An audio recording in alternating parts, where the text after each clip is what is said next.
Walang nanonood sa'yo? Walang nag-share ng mga post mo? Konti lang ang viewers mo sa tuwing nagde-live ka? Hindi ka sinusuportahan ng mga kamag-anak mo?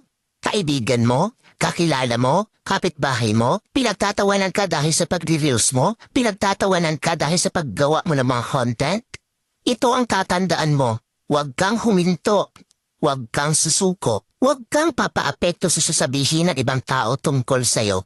Ipakita mo sa kanila na may mararating ka. Dahil isang araw, kapag marami ka ng followers, kapag marami na ang sumusuporta sa'yo, kapag marami na ang nanonood sa'yo, kapag marami ka ng viewers, kapag marami na ang nagmamahal sa'yo at sumusuporta sa'yo, kapag marami ka ng payout, kapag sinasahod mo na ang sinasahod ng mga sikat na content creator, kapag mayaman ka na, kapag marami ka ng pera, ay manunood na yan sila sa'yo.